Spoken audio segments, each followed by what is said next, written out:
Почитувани гледачи, добра вечер и добро дојдовте во уште едно ново издание на емисијата Ваш термин. Знаете дека секој понеделник точно во 17:10 сме со вас и за вас, се со цел да ве информираме за проблемите со вашето здравје. Така ќе биде и денес.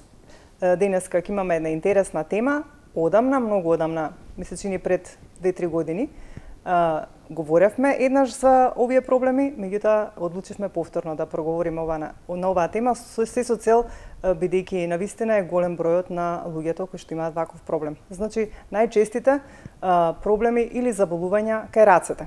Одговорна докторка за денешната тема е доктор Синоличка Џамбазова, која што е специјалист ортопед хирург и ни доаѓа од државната клиника, значи клиниката за ортопедија. Со неја значи ќе разговараме за два проблеми кај рацете, значи за карпал тунел и дипитрен.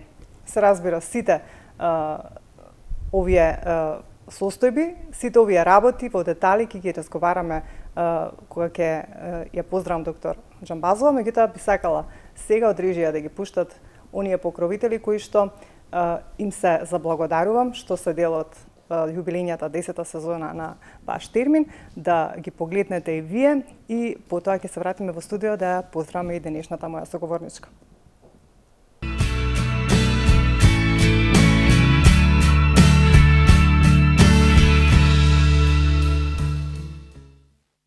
Студио Карпино, лулка на енергијата. Водечко студио за масажа, физиотерапевтски и козметички услуги, лоцирано во срцето на Скопје.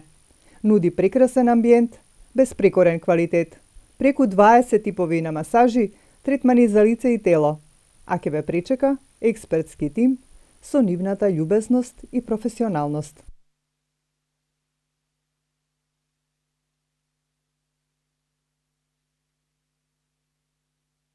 Превентива 99 е специјалистичка ординација по физикална медицина, која нуди многу третмани и прегледи за сите дегенеративни проблеми со рабетниот столб и екстремитетите. Ехо прегледи, шок-вејв терапија, декомпресиона терапија и многу други професионални третмани со доктор Симона Ристовска, специјалист по физикална медицина. Атиккор, ординација доктор Наумовски, е првата приватна ординација со кардиологија и интерна медицина, основана од доктор Јосиф Наумовски. Нуди специјалистички прегледи, ехо прегледи на срце и внатрешни органи, ехо на штитна жлезда. Ординацијата се наоѓа во близината на грчката амбасада, а одговорен доктор е доктор Крумен Наумовски, специјалист интернист.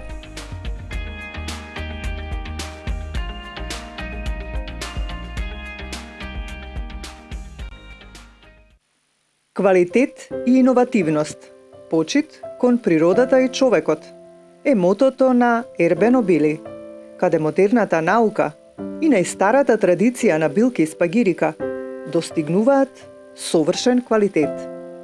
Вегански, органски, италијански растителни производи за многу здравствени придобивки. Ербено Били. Купете и почувствувајте го нивниот бенефит.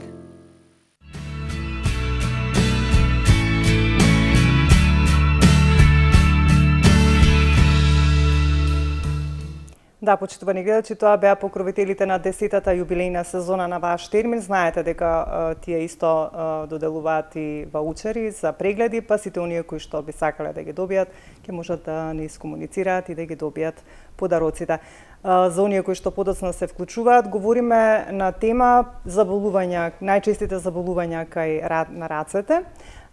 Значи, кажав дека тоа се дипитреновата болест и карпал тунел. Одговорна докторка за денешнава тема е доктор Синоличка Џамбазова, која што е специјалист ортопед хирург. И драго ми е што сте повторно во Ваш термин во новата сезона, 10-та јубилејна поред ми се чини пред 3-4 години. Така направивме една емисија. И драго ми е што сте тука, добро дојдовте. И мене ми е навистина драго, со радост се присетувам, значи тоа беше некаде пред околу 4 години. Така да. Сте одбрале вистинска тема, заболувањата на шаката, особено карпал тунел синдромот и дипитреновата болест, се двете најчести заболувања на светско ниво и кај нас. Некако многу малку се говори. Вие сте една од, како да кажем, одговорните докторки за овој проблем, која што навистина на многу досега пациенти и наши граѓани им има помогнато. И затоа одлучивме да проговориме некако и оние кои што не знаат, можеби ќе се пронедат во оние симптоми кои што ќе ги кажеме што се најважни, нели, за да се препознае и дипитреновата болест и карпал тунелот, за навреме да се обратат да може нели да им помогнете. Ајде да започнеме први со карпал тунел. Што е? Што карпал тунел синдромот, или ние го нарекуваме синдрома тунели карпалис, представува најчестата компресивна мононевропатија. Што всушност значи тоа? Во средината на дланката се наоѓа еден каналис карпи, токму во овој дел, и низ него поминуваат доста сложени структури, дури 9 од мускулите за флексија на прстите, тетиви, а тука е сместен и самиот нерв. Ние имаме убави инсерти, па може да замолиме и да ги погледнеме. Токму овој нерв честопати во секојдневието е притиснат. Може да биде притиснат, значи, како резултат на механичка причина, но може да биде во склоп на други големи заболувања. Тоа се најчестите 3 групи на заболувања. Во моментов гледаме инсерти, тоа се пациенти од клиниката за ортопедски болести, од нашата клиника со дипитренова заболување. Така. Или тоа е заболувањето кое што е 10 пати почесто кај машката популација. А за разлика од ова заболување, карпал тунел синдромот е 3 пати почест кај жените. Значи поделени се. Да, токму така. Ова исто ми се чини за дипитрен. Да, ова е дипитрен. Околу карпал тунел синдромот, она што е важно за самите гледачи и дел од нив да се препознаат во симптомите, првично се појавуваат едни како трпки и мравки, како да ги лазат по јагодиците на прстите. Во инервационото подрачје на нервус медианус, или тоа е средишниот нерв, а тоа е токму палецот, вториот, третиот и половина од четвртиот. Во раниот стадиум, почетниот стадиум, тие трпки мравки доволно е само да ја протресат раката и исчезнуваат. Меѓутоа, како прогредира самото заболување, нервот е компримиран, притиснат. Со самото тоа веќе влегуваме во вториот стадиум, а тоа е стадиум кога трпките мравките перзистираат. Со самата прогредација на болеста доаѓа до перманентно притискање, една нелагодност во самата шака, намалување на чувството на сила, па во секојдневието забележуваат дека им испаѓаат ситни предмети од шаката. Ја губат мускулната сила, не можат да отварат една тегла или една конзерва, да пресечат едно парче леп. Но подоцна почнува во текот на ноќта да ги буди од сон. Таа силна болка, тоа чувство на струја, ги буди од сон, имаат неквалитетен сон. Со самото тоа веќе страда подолго време, затоа што овој нерв е многу значаен. Тоа е најголемата гранка на најголемиот нервен сплет во човечкото тело, а тоа е плексус брахиалис. Има 2 дела, свој сензитивен дел и моторен дел. Од една страна е одговорен, значи, за чувството за допир, а од друга страна е одговорен за силата, за таа мускулна сила. Како прогредира самото, морам да истакнам дека како порано, значи, пред да започне проектот за хирургија на рака, микрохирургија во 2012 година, доаѓа во еден подоснежен стадиум. Навистина ми е многу драго што културата од ден на ден е на повисоко ниво и што пациентите, благодарејќи секако на колегите матични доктори, доаѓаат во раните стадиуми, што е од особена важност за секој пациент, затоа што ако дојдат навремено, постојат хируршки оперативни техники со кои што нервот се враќа комплетно во својата функција. Самата интервенција, да ги охрабриме малку гледачите, се работи во локална анестезија, значи во еден ден се работи, во истиот ден се заминуваат дома и често пати знаат да кажат после долги години конечно спиеме. Просто не веруваат дека немаат повеќе болка и дека од утредната може да се служат со шаките, што до вчера навистина било проблем. Постојат повеќе диагностички методи, што е најважно за секоја болест, па така и за карпал тунел синдромот, е првично добро земена анамнеза. Потоа следуваат, постојат специјални клинички тестови со кои што ние можеме да утврдиме дали станува збор за ова заболување, карпал тунел синдром или синдрома тунели карпалис, но секако мораме да кажеме дека многу ни помага електромиографијата, значи тоа е испитување со кое што можеме да видиме точно на кое ниво и колку е притиснат или компримиран тој нерв. Па сликовито за да можам да им објаснам на пациентите, за да разберат што се случува со нивниот нерв. Велам, вашиот нерв е како во еден зид и сака да земе воздух, ама не може. Буквално е задушен. Ако долго време нервот е притиснат, неговата функција секако е намалена, почнува да ја губи својата функција. И тоа многу јасно се гледа во самата операциона сала, како изгледа неговата пребоеност. Значи, страдал долго време, но по извршената, ние ја велиме декомпресија или ослободување на самиот нерв, тој се враќа, ја враќа, значи, својата прокрвеност, ја враќа својата буја и ја враќа, што е најважно, својата функција. И сега кажавте, првичните симптоми се оние трпки или како мравки. Да, ние ги нарекуваме парестезија. Што ако, например, дојдат во тој стадиум? Каков е третманот тогаш? Многу убаво прашање. Ако се јават во раните стадиуми, тоа е првиот и вториот стадиум, тогаш советуваме така наречени ортози, или тоа се медицински ортопедски помагала, со кои што тие трпки мравки исчезнуваат.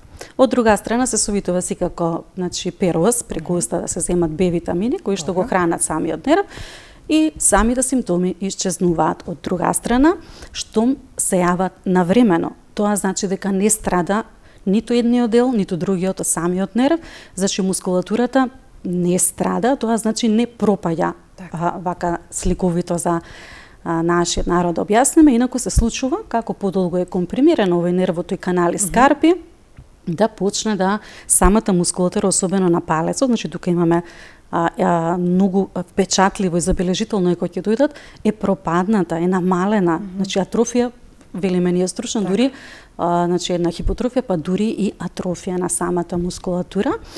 Она што би сакала да го истакнам е дека карпал тунел синдромот се јавува сам за себе, но често пати како дел од повеќе заболувања. А тоа се 3 големи групи на заболувања, каде што би сакала да го истакнеме пред се првично диабетес мелитус или шеќерната болест. Значи пациентите кои што боледуваат од шеќерна болест, имаат во склопот на својата примарна диагноза, се јавува често пати карпал тунел синдром, пациентите со проблеми на вратниот рбет и исто така пациентите со бубрежна инсуфициенција, пациентите на диализа. Но постојат една голема група исто така на лекови кои што знаат да доведат до карпал тунел синдром, како што се тироидните хормони, диуретици и транзиторна состојба кај жените во бременоста и во менопаузата. Често пати знаат пациентките кои што се бремени да кажат дека ми се случува нешто, порано го немав овој проблем, меѓутоа во текот на бременоста се појавуваат тие трпки, мравки, струи кои што не будат дури навечер од сон. Во голем број случаи знаат да исчезнат сами по себе после породувањето, но има мал дел, мал процент каде што перзистираат и по самото породување. Добро, значи добро е што вака ги напоменавме тие проблеми со другите здравствени проблеми, за еве да знаат гледачите ако нели имаат некои од овие проблеми, ако почувствуваат некои вакви симптоми, веднаш да се јават. Токму овој тип на емисија многу помага. Навистина се препознаваат и ќе кажат да, ги слушнавме нашите симптоми, но би сакала да дадеме акцент на нешто што за жал нема да им се допадне, тоа е одлика на модерниот човек. Во САД, карпал тунел синдромот е професионално заболување за информатичарите, значи долги часови, поминати на компјутер. Да прашам, има ли некоја професија што е врзана за освен овие проблеми со здравјето? Ево во ова модерно време, значи секој од нас поминува.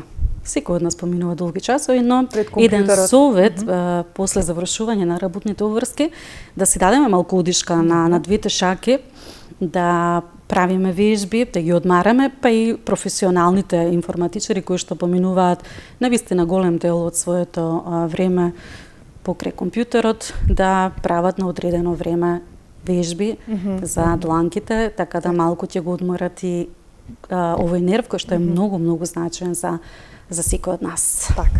Ајде тука ќе се обратам до нашите гледачи, може од режија да ги испишат телефоните на екранот, па сите оние кои што не следат. Ако имаат некое прашање во однос на денешната тема, секако кажав дека имаме и награди за за вас гледачите или од нашите покровители, може да не искомуницирате, да се јавите, да поставите некое прашање, се вклучите во нашиот разговор, секако доктор Џамбазова е денеска овде за вас, за ако нели се пронајдете во нешто ќе го кажеме, ако имате некои проблем да ви одговори на прашањето и да ви посочи што ќе треба да преземете. Како стојат кај нас работите? Колку е чест проблемот тебе по конкретно за карпал тунел? И кажавте дека е почест кај жените. Така, значи и кај нас, но и на светско ниво, на списокот на извршени оперативни зафати во предел на горниот екстремитет, односно раката, карпал тунел синдромот е на прво место. Навистина често заболување, но од друга страна, ако овој процес трае подолго време, ако самиот пациент не ги препознае симптомите на почеток и перзистира овој притисок на средишниот нерв подолго време, за жал доаѓаат и тешки, навистина тешки случаи кои што 5 па и повеќе години го бараат решението за својот проблем. Така да сум видела навистина шаки како канџи кои што изгледаат, затоа што долго време перзистира овој притисок на нервус медианус. Тоа е пред се силна болка. Тоа е едно непријатно чувство, како струја постојано да ви поминува низ раката. Немаат квалитетен сон, не може да ги обувуваат своите работни обврски секојдневно, едноставно нивниот квалитетен живот е сведен на минимум. Значи во секој случај навистина специфично заболување, специфичен проблем, како што кажавте, дури немаат ни нормален квалитетен сон, а сето тоа пак се одразува во секојдневието за да нели човекот не може да биде и работоспособен воопшто и за да ги живот заврши со болка не е живот. основните... Секој посакува нормално, да да нема болка, да нема такви непријатни сензации секојдневно, да може. Затоа велам после самата интервенција си се враќаат најнормално на својот стар живот, без никакви проблеми, без болка, без парестези, без чувство дека не можат да извршуваат одредени задачи. Веднаш веќе на редниот ден или треба неколку дена да поминат? Веднаш веќе, уште првата ноќ тие велат конечно спијат после долг временски период, така да тоа е едно охрабрување, од друга страна што подолго време чекаат да побараат стручна помош, толку повеќе наштетуваат на самата шака, на ткивата, на мускулатурата, на нервот. Так, ајде имаме гледач да слушнеме кој ни се јавува. Добро вечер, добар ден, повелете. Добар ден. Добар ден. Овде е пациентка на докторката Синоличка.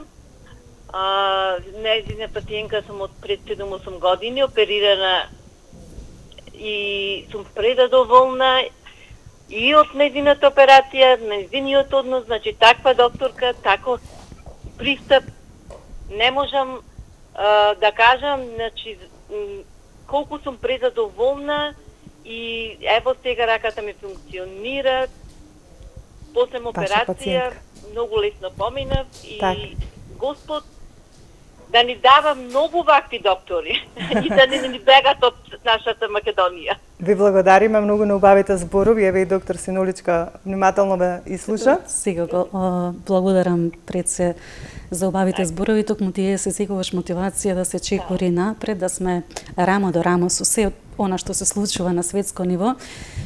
И навистина сум горда и се радувам подеднакво за секој пациент, затоа што знаете како буквално велат имаме сега нов живот, имаме нова рака, живееме живот без болка, па верувам дека не постои поголема награда и поголемо богатство од вакви убави зборови упатени на моја адреса, но морам да истакнам дека и светот уме навистина да ги почитува и да ги признае новите оперативни техники и резултатите. Така да на последниот Европски конгрес ортопедски, оваа година во јуни, во Лисабон, Португалија, имавме чест и ја добивме наградата за најдобра презентација токму за оваа оперативна техника за која што денес ќе говориме. Така. Нешто друго уште да додадеме во однос на карпал тунел? Па, значи најважно е да се јават во првиот стадиум. Значи, ако е во првиот нема оперативен зафат, меѓутоа веќе ако е онаа болка за која што говоревме, тогаш веќе штом ги почувствува дека со самото протресување на раката не исчезнуваат тие парестези и трпки, продолжуваат да постојат, советувам да се јават на ортопед да побараат стручна помош. Така. Добро, да преминеме на дипитренот полека. Што представува сега дипитреновата болест? Дипитренот е едно сосема поинакво заболување, припаѓа на групите на фибропролиферативни заболувања. Сето она што се случува во овој предел на... може повторно сликите сега можеме да ги погараме на палмарната фасција. Она што пациентите на самиот почеток ќе го забележат се некако чворчиња фиброзни и си ги напипуваат во Дали се тоа еве како токму сега гледаме веќе ова е веќе значи четврти последен стадиум, посакувам да имаме во раните стадиуми. Што помалку пациенти во третиот и четвртиот стадиум, значи можете да забележите првично го атакува четвртиот прст. Значи доаѓа до принудно свиткување или принудна ние нарекуваме флексија на четвртиот прст со неможност за пасивно испружување или екстензија. Значи буквално се трајно закочуваат свиткување, тоа е трајно прстите, свиткување. така. И тие фиброзни чворчиња на почеток, еве тука многу јасно се гледа, поминуваат и прераснуваат во едни фиброзни траки или ги нарекуваат како струни на виолина, кои што принудно го виткаат четвртиот, потоа петиот, значи најчесто се четвртиот и петиот, но може да биде зафатен било кој прст. Знае да биде едната рака зафатена, но исто така во голем број проценти билатерално, односно обострано и двете шаки. И сега зошто се појавува ова? Така, да, многу како проблем. Често пати и самите пациенти веројатно си го поставуваат самото прашање. За ова заболување долго време навистина не се знаеше. Се до 2011 година постоја многу теории зошто се случува.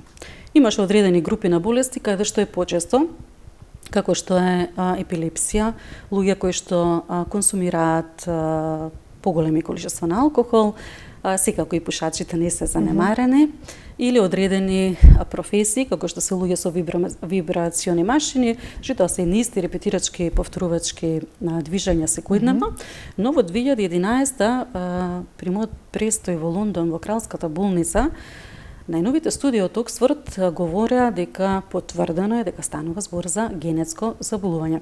Правени се голем број студии каде што се испитувани фамилии и нивните значи следни генерации, така да ова е генетско заболување и во секојдневието, во секојдневната пракса самите пациенти ќе речат да, во семејството некој или друг, да речеме родителот, го имаше истово заболување со истиве проблеми. Меѓутоа е многу интересно што таа фиброза различно е кај секој темпото на прогресија е многу различно кај секоја индивидуа. Има пациенти кои што ќе кажат дека го имаат тој проблем 10 години, за разлика од нив има пациенти каде што за година и пол доаѓа до принудно свиткување и на четвртиот и на петиот. Кога велите 10 години, тоа значи дека во како да кажам, болеста благо, полека самиот тек бил случува, многу по-спор, за разлика од одредени личности, каде што тој е навистина рапиден, многу брз. А од што зависи како ќе се развива секој ткиво е различно, секоја индивидуа е различна. И тука исто така се правеле, значи постои посебна организација на светско ниво токму за дипитрен и на сите конгреси за хирургија на рака, симпозиуми, стручни состаноци, има секогаш посебно место, значајно место зазема, така да веќе се отишла науката многу далеко, значи навлега во едни биолошки маркери со кои што смета дека во иднина би можело со помош на овие биолошки маркери, така наречени матрикс металопротеинази, има типични 2 и 14, да може да едноставно биде еден клуч во прогресијата на самата болест, да може да се знае нели како ќе напредува ако веќе во една фамилија го имаме, тоа секако се пренесува на генерација и да истекнам дека ова нема да им се допадне на посилниот пол, но е 10 пати почеста кај машката популација. Има многу интересни статистички бројки. Скандинавските земји 65 години, значи кај машката популација, тука некаде помеѓу 60 и 65 години, дури 35% имаат дипитреново заболување. Исто така Англија, Австрија, Германија и нашето поднебје припаѓа во оваа голема група на дипитрен. Така да можам да слободно да кажам 10 до 12 само на неделно ниво. Пациенти кои што знаат да дојдат и во она доснежна фаза на 3 и 4 стадиум, токму нашите пионерски чекори, ова е една релативна нова техника за која што ќе зборуваме, тоа е needle fasciotomy, значи нашите пионерски чекори беа со еден многу тежок случај, со кој што учествувавме на светскиот конгрес ортопедски во Монтреал, каде што бевме од 4000 презентации ставени во 100 за награда, за да на крај влеговме во финалето во 5 најдобри. Токму со овој, затоа што четвртиот стадиум многу пати се решаваат во разни клиники за ампутација или отстранување комплетно. Да, тој е многу тежок, немате пристап, немате како воопшто да влезете, значи не постои простор, но навистина бевме ентузијасти. Тимска работа е за секој успех, значи ако немате добар тим и секако пациентите да ги следат вашите нападствија, ние сме навистина еден одличен тим на клиниката за ортопедски болести. Горда сум на секој пациент, навистина особено и овие награди на светско и европско ниво се голем потик да се продолжи понатаму и да се чекори по овој пат. Така. Кога говоревме за карпал тунел, споминавме некои други проблеми со здравјето. Дали има и со дипитренот поврзаност некои од заболувањата кои што се јавуваат во секојдневието? Значи, порано се зборувало дека има одредени заболувања каде што се јавува почесто, меѓутоа сега навистина веќе тоа е докажано дека станува збор за генетско заболување, но што е интересно за контрактура дипитрен или дипитреновото заболување, значи ова заболување не бара никакви дополнителни дијагностички процедури. Доволно е само да добра земена анамнеза и еден добар клинички преглед и мислам дека тука се скратува навистина и времето и пристапот кон интервенцијата. Нема специфични некои испитувања како кај нема карпал потреба, тунел, навистина нема потреба, но самата интервенција сакам да објаснам дека станува збор за една минимално инвазивна техника, за која што посебно сум благодарна на професор Матулин од Париз. Значи, тој е единствениот центар за минимал инвазив срџери, ИРКАТ центарот во Страсбург, каде што навистина се работа одлични техники. Среќна сум што имав можност да учам од најдобрите и да го применам сето тоа тука кај нас. Значи, техниката се работи без нож, не користам скалпер, во локална анестезија.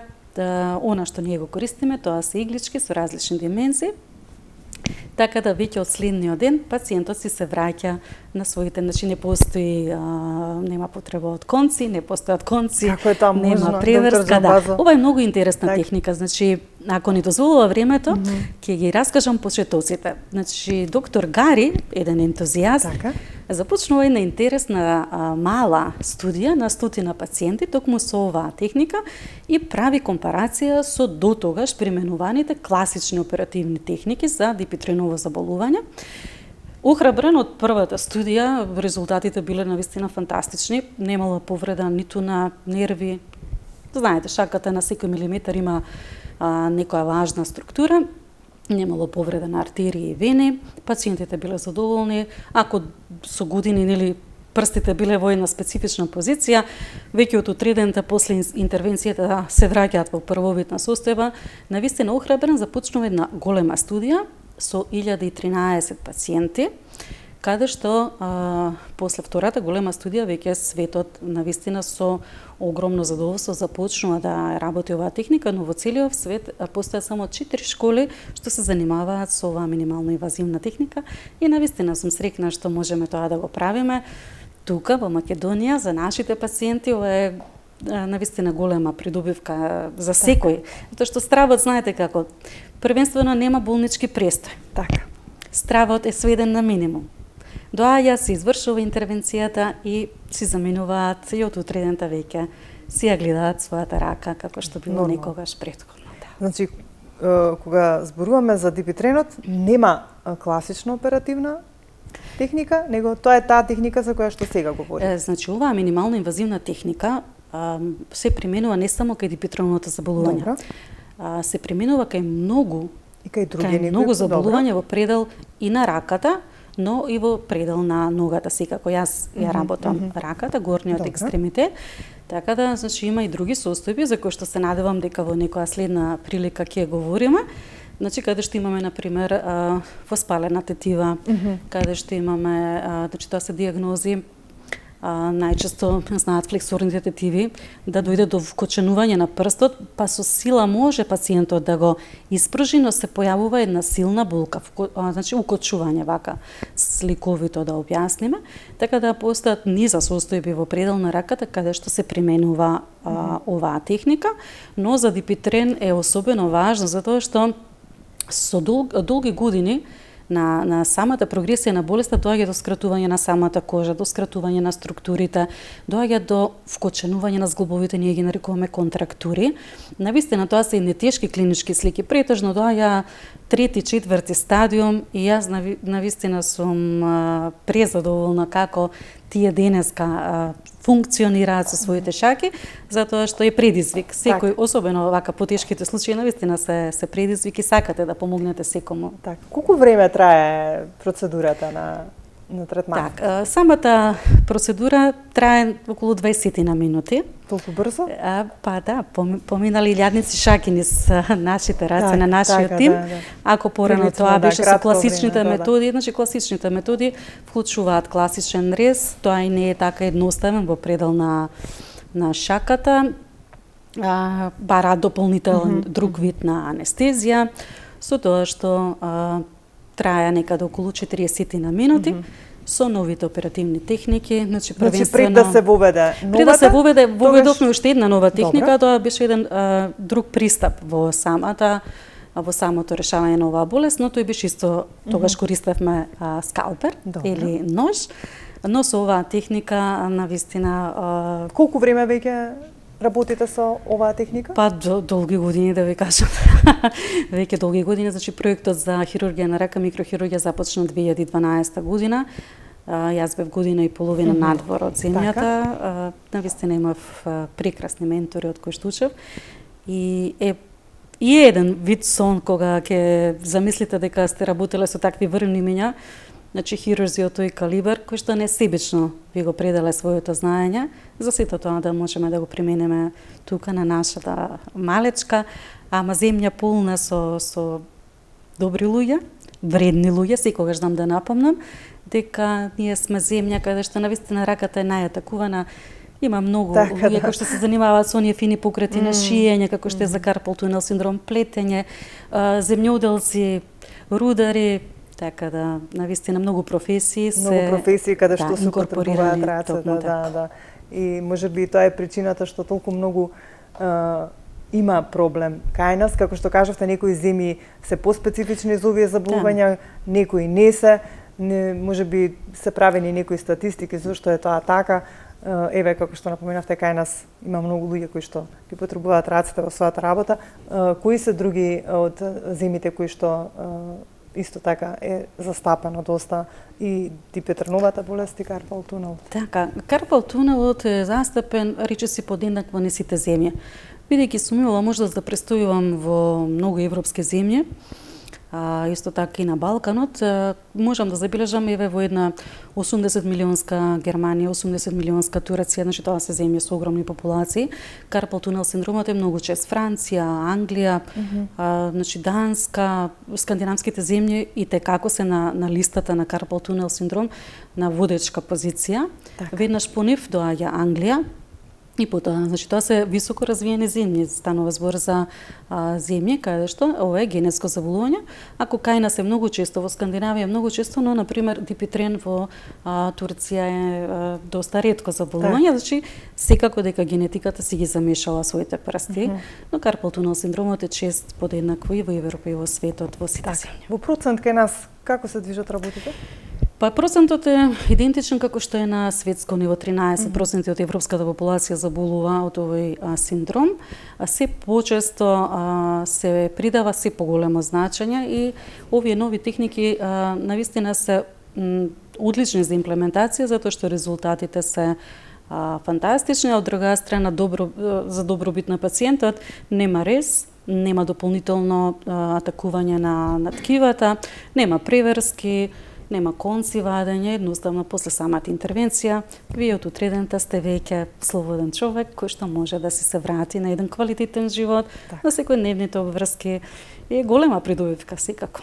И сега ме интересира околу возраста. Дали се јавува само кај повозрастните или се јавува можеби и кај помлади? морам да истакнам дека таа граница, значи постои долна граница која што се смета за Дипитрен дека е 40-та година. Добро. Но се почесто таа граница се поместува надоле во помладата генерација и во помладата возраст, особено за карпал тунел синдром, значи имам пациенти кои што и под 30-та година се, иако во светски рамки се смета дека е тоа подоцна некаде после 35-та, 40-та година.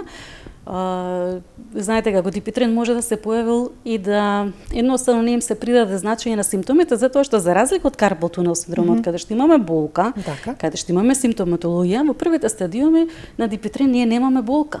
И токму тоа е причината за ненавремено јавување. Добро, но нешто се чувствува, некое благо кучење, нешто. Зрнеста конзистенција, тоа се фиброзни чврчиња, може лесно да си ги напипаат, подкожни се, подкожни се, може лесно да си ги напипаат и да се пилешат дека нели се појавува едно неквалитетно ткиво, а подоцна ќе забележат дека принудно почнува да го свиткува прво четвртиот, потоа и малиот прст. Тука веќе се вклучува црвеното светло, аларма дека треба да се побара стручна помош, но знаете како, впрочем, како и за секое заболување, раната диагностика и навременото јавување на ортопед, конкретно за овие две заболувања, ќе вроди нормално со помали атакување на ткивата, со успех и зошто да трпиме болка кога имаме решение за тој проблем. И сега ме интересира, имаме гледач, ајде ќе го вклучиме. Добро вечер, повелете. Добро вечер. Повелете. Вклучена во темата најчести заболувања кај рацете? Да, повелете. Затоа што ја слушам дека докторката се уште зборува, дали ќе ме вклучите директно или? Да, веќе сте вклучени, ве слушаме во студио. Да го стишам телевизорот. Може, да можам да разговарам само преку телефон. Добро вечер. Малку покасно се вклучив, не од почетокот на вашата емисија. Голем поздрав до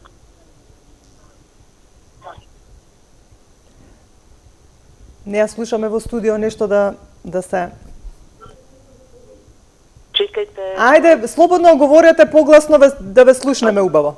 Добро. Така, продолжете. Ја познавам докторката уште во нејзините почетоци после завршувањето на факултетот. Така. На медицински факултет, кога се определуваше да специализира. Сакам само да прашам дали е можен преглед кај докторката и дали евентуално ќе дадете телефонски број на кој што може да се контактира за да се закаже преглед. Така. Затоа што токму заболувањето за кое што зборувате го имам јас на двете раце. Добро, ви благодариме. Еве убаво се разбравме, ви слушавме. На почеток малку послабо се слушавте. Драго ни е што се вклучи гледачката и што се пронајде во симптоматологијата. Значи, како што најавив на почетокот, кажавте дека покасно сте се вклучиле, значи доктор Џамбазова е на Државната клиника за ортопедија, за ортопедска хирургија, нели? Може да посочите како да ве добијат? Значи сега постои во рамките на мој термин, вашиот матичен доктор секако може да ви закаже термин.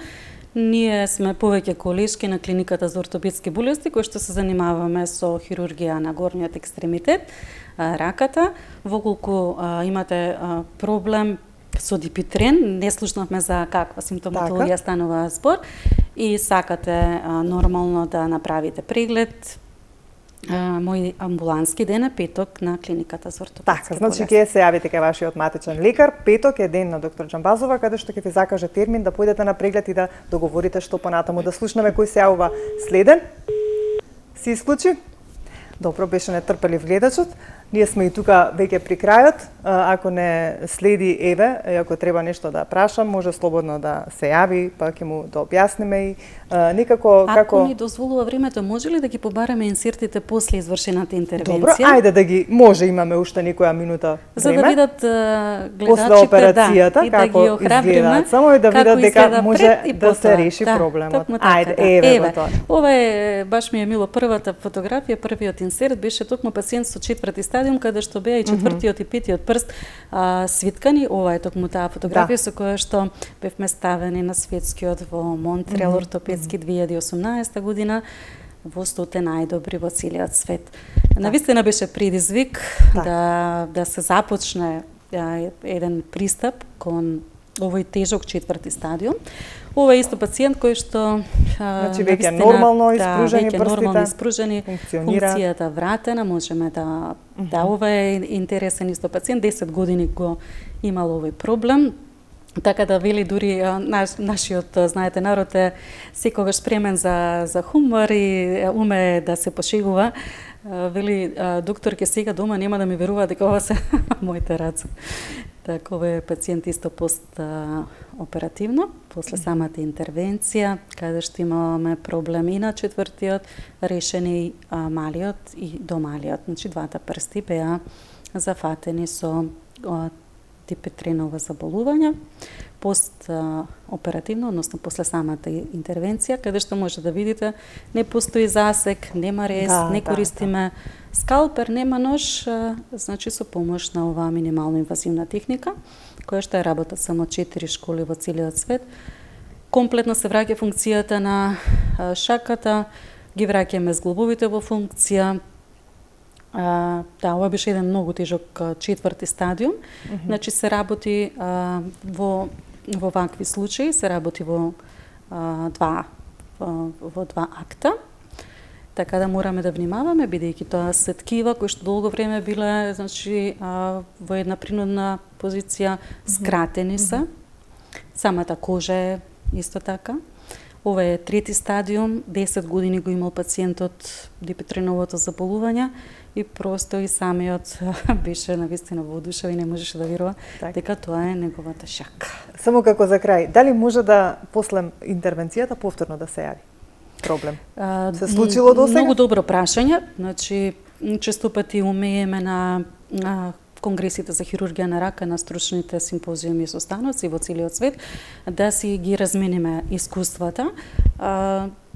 Имав еден колега, повозрасен од мене, кој што исто така долги години се занимава и знаеше да каже, па навистина сум воодушевен од она што Македонија го прикажа, јас за себе си кажа дека има рецидиви, јас можам да кажам слободно и сум горда посебно дека навистина ние немаме досега рецидив, зашто не сме само ние, многу во сето тоа навистина значени, како екипа, туку пациентот значи дека ги следел и ги спровел сите совети кои што се зададени. Оние кои што вие сте му ги. Значи тоа е многу важно да потенцираме сето она што ќе го кажете после третманот, треба навистина да се придржуваат. Ви благодарам многу, веќе тука ќе мораме да привршиме оваа емисија.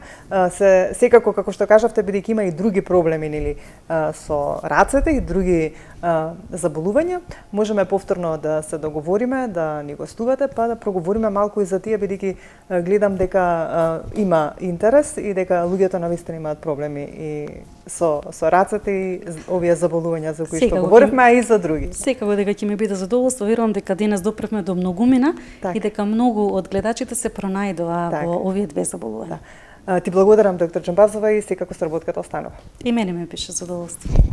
Почитувани гледачи, тука ќе мораме да се одјавиме, само да напоменам на крај за сите оние кои што не следат и сакаат да знаат за доктор Џамбазова, значи можат да ја најдат на Државната клиника за ортопедија, како што потенцираше, петок е незиниот ден за амбуланта, па може преку вашиот матичен лекар да закажете термин, да појдете на преглед и да видите зашто станува збор за оној проблем за кој што го имате со рацете. Ви благодарам за вниманието, ве оставам во убаво расположение, имајте добро здравје, грижите се за своето здравје, а ние повторно ќе се видиме за 7 дена во исто време.